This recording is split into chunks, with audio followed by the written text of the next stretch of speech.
Harry Potter പരമ്പരയുടെ സൃഷ്ടാവാണ് ജെ.കെ. Rowling. ജെ.കെ. Rowling ആണ് ലോക പ്രശസ്ത എഴുത്തുകാരി. അവർ ഏറ്റവും ഫേമസ് ആയത് Harry Potter and the philosophers stone എന്ന ആദ്യ പുസ്തകം ആയിരുന്നു. അത് എഴുതി പൂർത്തിയാക്കിയപ്പോൾ പക്ഷേ അവർക്കത് പ്രസിദ്ധീകരിക്കാൻ ഒരുപാട് പ്രസാധകരെ കണ്ടെങ്കിലും അവരാരും സമ്മതിച്ചില്ല. റൗളിങ്ങിന് വലിയ നിരാശയായി. എന്നാലും 12ഓളം പ്രസാധകർ ഈ കയ്യെഴുത്ത് പ്രതി കാണ്ടപാടെ നിരസിച്ചു.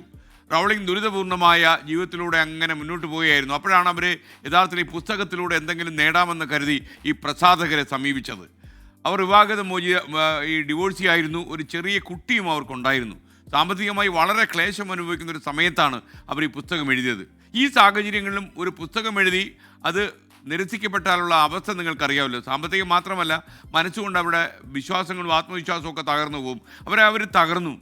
എന്നാൽ അവർ തൻ്റെ സ്വപ്നത്തിൽ ഉറച്ചു നിന്നു.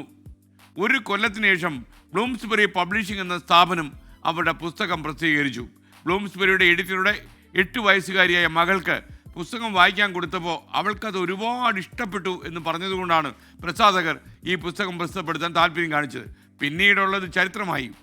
ഹാരി പോട്ടർ പുസ്തക പരമ്പര ലോക ജനതയുടെ ഹൃദയത്തിൽ ഇടം നേടി. ലോകത്തിൽ ഏറ്റവും കൂടുതൽ വിറ്റഴിക്കപ്പെട്ട പുസ്തക പരമ്പരകളിൽ ഒന്നായി ഈ പുസ്തകം മാറി. റൗളിംഗ് ലോകത്തിലെ ഏറ്റവും സമ്പന്നരായ എഴുത്തുകാരിൽ ഒരാളായി. ക്ഷമയുടെയും അചഞ്ചലമായ ദൃഢനിശ്ചയത്തിൻ്റെയും ഏറ്റവും മികച്ച ഉദാഹരണമാണ് ജെ.കെ. റൗളിങ്ങിൻ്റെ ജീവിതം. പലവട്ടം നിരസിക്കപ്പെട്ടു. എന്നാലും തനിക്ക് ഒറ്റ ലക്ഷ്യമേ ഉള്ളൂ, ഈ പുസ്തകം പ്രസാധനം ചെയ്യണം. ആ സ്വപ്നത്തിൽ നിന്ന് അവർ പിൻവാങ്ങിയില്ല. ഒരുപാട് ക്ലേശങ്ങളും സാമ്പത്തിക പ്രശ്നങ്ങളും ഉണ്ടായിട്ടും ഈ സ്വപ്നത്തിൽ അവർ അടിയുറച്ചു നിന്നു. പിന്നെയും ശ്രമങ്ങൾ നടത്തി, പരിശ്രമങ്ങൾ തുടർന്നുകൊണ്ടേയിരുന്നു. അവസാനം ഒരു പ്രസാധകൻ തൻ്റെ കുട്ടിക്ക് പുസ്തകം വായിക്കാൻ കൊടുത്തിട്ട് ആ പുസ്തകം പ്രസിദ്ധപ്പെടുത്താൻ തീരുമാനിച്ചു. അതോടെ അവരുടെ ജീവിത കഥ മാറി, അവരുടെ കരിയർ ഗ്രാഫ് മാറി. ലോകത്തിലെ ഏറ്റവും വലിയ സമ്പന്നരിൽ ആളായി റൗളിംഗ് മാറി എന്നുള്ളതാണ്. അപ്പോൾ നമ്മൾ അറിയേണ്ട ഒരു കാര്യം, എപ്പോഴെങ്കിലും നമുക്ക് നിരാശപ്പെടുത്തുന്ന കാര്യങ്ങളുണ്ടായാലും നമ്മൾ കാത്തിരിക്കുക. നമുക്കൊരു ഊഴമുണ്ട്, നമുക്കൊരു സമയം വരും.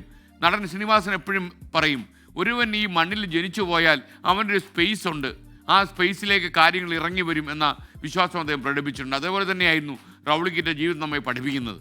അപ്പോൾ ഹാരി പോട്ടർ സീരീസ് കൊണ്ട് ലോകപ്രശസ്തിയായ റൗളിങ്ങിൻ്റെ ജീവിതം നമുക്ക് വഴികാട്ടിയാകട്ടെ.